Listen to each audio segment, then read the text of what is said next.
और अब हम जिस खबर का विश्लेषण करेंगे वो आपके पूरे परिवार की सेहत से जुड़ी हुई खबर है। आपको जानकर हैरानी होगी कि आपके भोजन की थाली में से जरूरी पोषक तत्व गायब होते जा रहे हैं। यानी आप जो खाना खा रहे हैं उससे आपका पेट तो भर सकता है लेकिन पोषण नहीं हो सकता। नेशनल इंस्टीट्यूट ऑफ न्यूट्रिशन ने इसी वर्ष एक फूड कॉम्पोजिशन टेबल तैयार किया है, जिसके आधार पर इंडियन डायटिक एसोसिएशन यानी आईडीए ने भारतीय थाली से जुड़ा एक रिसर्च किया। इस रिसर्च के मुताबिक पिछले 30 वर्षों से भारतीय भोजन की ताकत और उसके पोषक तत्व लगातार कम हो रहे हैं। आपने अक्सर बड़े बुजुर्गों को यह कहते हुए सुना होगा कि पुराने जमाने में भोजन की बात ही कुछ और हुआ करती थी। हर चीज शुद्ध होती थी और आपका खाना शरीर को लगता था। बड़े बुजुर्गों की यह बात अब सच साबित हो रही है। आईडीए का रिसर्च इस बात को भी साबित करता है कि 30 वर्ष पहले खाने में शुद्धता की गारंटी आज के मुकाबले कहीं ज्यादा थी। आईडीए के मुताबिक गेहूं में 9% कार्बोहाइड्रेट कम हो चुका है। इसके अलावा बाजरे में 8.5% कार्बोहाइड्रेट कम पाया गया है। पिछले 30 वर्षों में मूंग की दाल में आयरन कंटेंट 6.12% कम हो गया है, जबकि मसूर की दाल में प्रोटीन 10% कम पाया गया। प्रोटीन हमारे शरीर के लिए बहुत जरूरी पोषक तत्व है और इसकी कमी से कई तरह की बीमारियां होती हैं। आटे और दाल के बाद सबसे ज्यादा इस्तेमाल होने वाली सब्जियों को भी चेक कर लीजिए। नए जमाने के आलू में विटामिन बी, मैग्नीशियम और जिंक की मात्रा पहले से कम पाई गई है। टमाटर में विटामिन बी, आयरन और जिंक की मात्रा में 66 से 73% तक की कमी देखी गई। फलों की बात करें तो सेब में आयरन कंटेंट पहले के मुकाबले 60% कम हो चुका है। यानी लो हीमोग्लोबिन और एनीमिया से पीड़ित लोगों को सिर्फ सेब के भरोसे अब नहीं रहना चाहिए।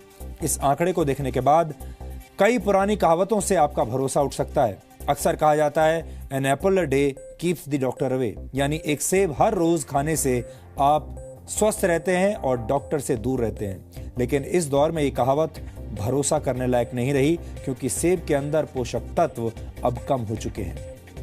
आईडीए ने इस रिसर्च को तैयार करने में नेशनल इंस्टीट्यूट ऑफ न्यूट्रिशन के फूड कॉम्पोजिशन टेबल का इस्तेमाल किया है। एनआईएन ने 528 तरह के खाद्य पदार्थों में मौजूद 151 पोषक तत्वों की जांच की है। इस इंस्टीट्यूट ने 30 साल पहले भी एक फूड कॉम्पोजिशन टेबल तैयार किया था और उस समय के खाद्य पदार्थों में न्यूट्रिशनल वैल्यू आज की तुलना में काफी ज्यादा थी। एक्सपर्ट्स के मुताबिक खेतों में पैदावार बढ़ाने और फसल को बीमारियों से बचाने के लिए पेस्टिसाइड्स और खाद का ज्यादा इस्तेमाल किया जाता है और केमिकल के ज्यादा इस्तेमाल से भारत की मिट्टी में पोषक तत्व लगातार कम हो रहे हैं, जिसकी वजह से खेतों में उगने वाले अनाज, सब्जियों और फलों के पोषक तत्वों में भी गिरावट आ रही है। भारत की मिट्टी में जिंक की मात्रा 43% कम हो गई है। इसी तरह बोरॉन 18.3%, आयरन 12.1%, मैग्नीशियम 5.6% और कॉपर 5.4% कम हो गया है। जाहिर है, जब फसल को पैदा करने वाले खेतों में ही पोषक तत्व कम होंगे तो खाने पीने की चीजों में न्यूट्रिशनल वैल्यू भी कम मिलेगी। इस रिसर्च के मुताबिक ऐसे अनाज, फल और सब्जियां खाने की वजह से आपकी सेहत पर अब फर्क पड़ रहा है, असर पड़ रहा है। आपका शरीर कमजोर बुनियाद वाली उस इमारत की तरह है जिसमें हमेशा रोगों की आशंका बनी रहती है। भारत एक उभरती हुई आर्थिक शक्ति है। भारत दुनिया का सबसे युवा देश है। एनएसएसओ के मुताबिक भारत की कुल जनसंख्या में 47 करोड़ से भी ज्यादा लोग कामकाजी हैं, लेकिन भारत धीरे धीरे बीमार और थके हुए लोगों का देश बनता जा रहा है। दिसंबर 2015 में आई द लैंसेट की एक रिपोर्ट के मुताबिक सेहत के मामले में 5 ब्रिक्स देशों में भारत सबसे नीचे है। ब्रिक्स देशों में भारत के अलावा ब्राजील, रशिया, चीन और साउथ अफ्रीका शामिल है। 2013 में पूरी दुनिया में बीमार लोगों की कुल संख्या में से 20% भारतीय थे। भारत में इस वक्त 7 करोड़ लोग डायबिटीज के शिकार हैं और डायबिटीज का मरीजों की संख्या के मामले में भारत चीन के बाद दूसरे नंबर पर है। वर्ल्ड कांग्रेस ऑफ कार्डियोलॉजी के मुताबिक सन 2020 तक भारत में होने वाली 40% मौतें दिल से संबंधित बीमारियों की वजह से होंगी। भारत में हर 10 में से एक व्यक्ति किडनी की बीमारी से पीड़ित है और ज्यादातर लोगों को इसका पता तब चलता है जब उनकी किडनी 60% तक बेकार हो चुकी होती है। ये सारी बातें सुनकर आप चिंतित जरूर हो रहे होंगे। आप सोच रहे होंगे कि एक तरफ भारत के लोग बीमार हो रहे हैं और दूसरी तरफ हमारे भोजन के अंदर मौजूद पोषक तत्व भी कम हो रहे हैं। ये एक तरह से दोहरी मार है। लेकिन इस विषय पर हमारा आज का वीडियो विश्लेषण देखने के बाद आपको थोड़ा लाभ जरूर मिलेगा और आप ये समझ जाएंगे कि मौजूदा दौर में शरीर में पोषक तत्वों की कमी को कैसे पूरा किया जा सकता है। हर वो चीज जो चमकती है सोना हो ये जरूरी नहीं है। आपकी खाने की थाली पोषक तत्वों के मामले में आपको धोखा दे रही है तो ये भी हो सकता है कि चमकता हुआ टमाटर, चमकती हुई सब्जियां भी आपकी सेहत पर भारी पड़ रही हों। वैज्ञानिक चेतावनी दे रहे हैं कि मार्केट में अगर आपको टमाटर ज्यादा चमकता हुआ नजर आए तो बहुत मुमकिन है कि ये हाइब्रिड फार्मिंग के नाम पर केमिकल्स और आर्टिफिशियल वैक्स की देन हो। इनसे भी दूर रहने में भलाई है। रीजंस हैं, एक तो हम जिस तरह का एग्रीकल्चर करते हैं, जिस तरह की टेक्निक्स यूज़ करते हैं, बहुत इंटेंसिव है, तो probably there is not enough time for uptake जिसमें कि सारे न्यूट्रिएंट्स वहाँ पे एब्जॉर्ब हों। तो इंटेंसिव एग्रीकल्चर जो हो रहा है उसकी वजह से, और दूसरा जो कार्बन डाइऑक्साइड एमिट हो रहा है एटमॉस्फेयर में, जो अब बहुत बढ़ गया है, एमिशंस बढ़ गए हैं, वो एक रीज़न है that is affecting nutrient composition. ये सब सवाल खड़े हुए हैं इंडियन डाइटेटिक एसोसिएशन के आकलन से। दरअसल नेशनल इंस्टीट्यूट ऑफ न्यूट्रिशन ने 2017 के लिए फूड कॉम्पोजिशन टेबल जारी किया है। ये टेबल हमारे देश में अनाज, फल, सब्जी, इन सब में पोषक तत्वों की मात्रा का सूचकांक है। यानी एक रोटी में कितनी कैलोरी, दाल में कितना प्रोटीन और फलों में कितना विटामिन पाया जाता है, इन सब को जांचने का आधार यही आंकड़े हैं। नेशनल इंस्टीट्यूट ऑफ न्यूट्रिशन ने इससे 30 साल पहले ऐसा एक टेबल जारी किया था।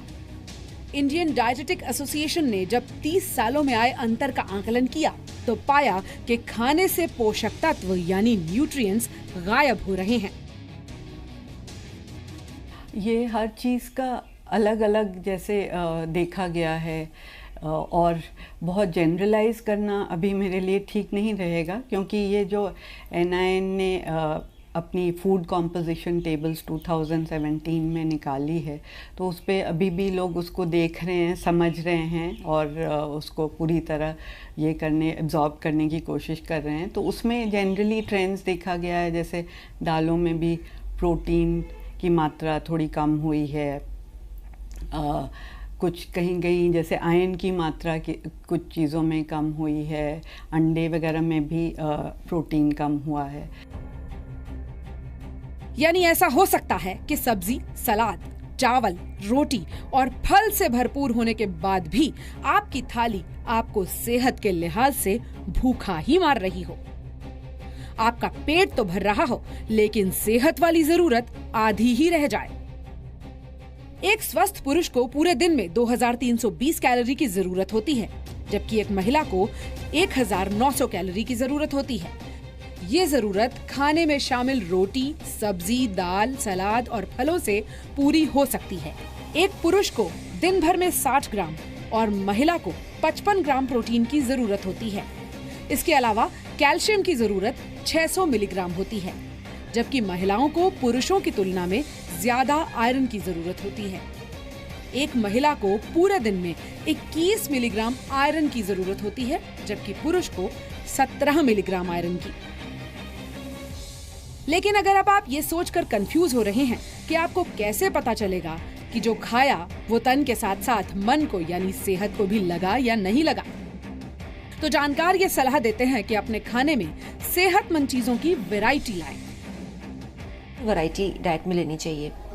जैसे प्रोटीन में स्प्राउट्स हैं या प्रोटीन में जैसे पनीर है या सोया है, तो सिर्फ दाल पे ना डिपेंड करके साथ में आप कोई सोया या कोई पनीर ऐड करेंगे तो उसमें एक तो डिफरेंट काइंड ऑफ प्रोटीन मिलेगा और एक थोड़ा सा वैरायटी मिलेगी आपको और न्यूट्रिशनल वैल्यू आपकी कॉम्पनसेट हो जाएगी। इसी तरीके से जैसे अगर आप कार्बोहाइड्रेट लेते हैं तो अब कार्बोहाइड्रेट्स पहले जैसे गेहूँ है उसमें कुछ विटामिन बी कॉम्प्लेक्स होता था, अब वो कम हो गया है, यानी 10% जैसे कि रिसर्च कह रही है कम हो गया है।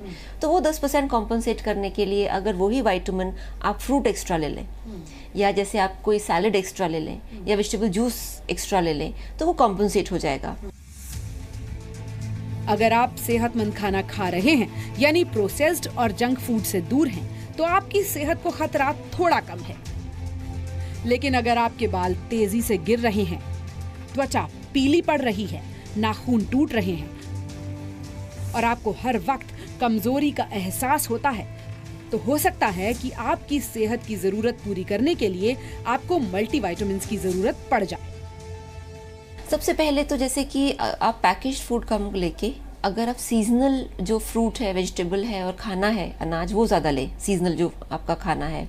दूसरी चीज़ ऑब्वियसली है कि जैसे कि आप अपनी डाइट में जो एक पुरानी जैसे हरी चटनी है या जैसे कि सैलेड है, ये सारी चीज़ें और इंक्लूड करें, ताकि अगर एक तरफ से प्रोटीन और कार्ब मिल रहा है, दूसरी तरफ से आपको विटामिन मिनरल मिले।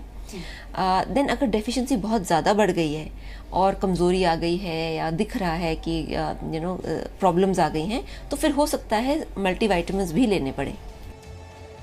खाने से पोषक तत्व गायब होने के पीछे सीधी वजह है मिट्टी से गायब हो रही ताकत, यानी उसकी उर्वरा शक्ति।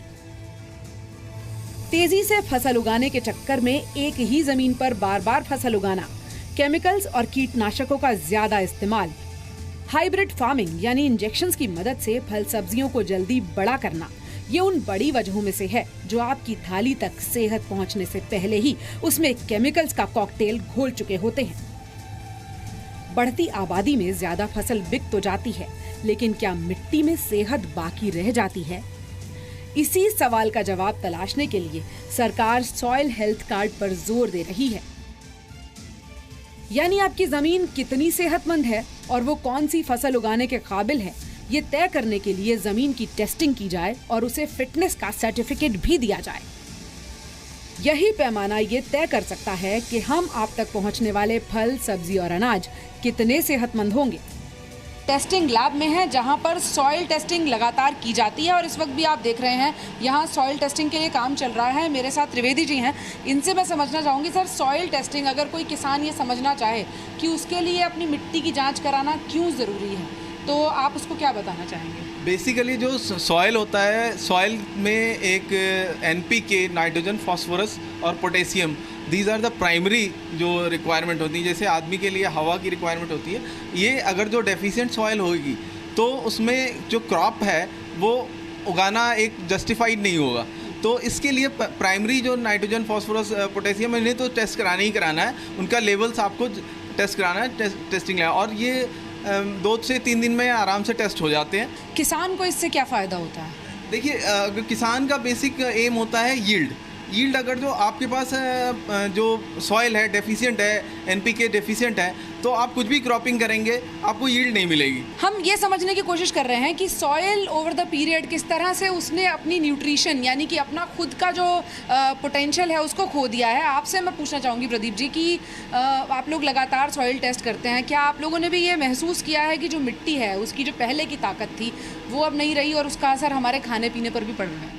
आजकल जो नॉर्मल है, चाहता है किसान बहुत कम समय में जल्दी से जल्दी अच्छी पैदावार हो और अच्छी पैदावार होने के बाद में वो हम मार्केट में अच्छे दाम मिल सके। लेकिन उसमें क्या है, उसमें एक तो अपने टाइमिंग जो होती है वो फसल की टाइमिंग को कम करता जा रहा है, और जो उसमें जैविक खाद से उसको हटा के उसमें जो रासायनिक खाद वगैरह है, जो उर्वरक हैं, उनको इस्तेमाल कर रहा है, जैसे कि DAP, यूरिया वगैरह जो हम इस्तेमाल कर रहे हैं। इन्हीं वैज्ञानिकों ने टेस्टिंग के दौरान ये भी पाया कि जमीन खतरनाक केमिकल्स, खराब हवा और जहरीले पानी से बर्बाद हो रही है, तो वहां से उगने वाली सब्जियों को सुंदर दिखाने के नाम पर उन पर होने वाली पॉलिश भी उन्हें बर्बाद कर रही है। पूजा मक्कड़, जी मीडिया।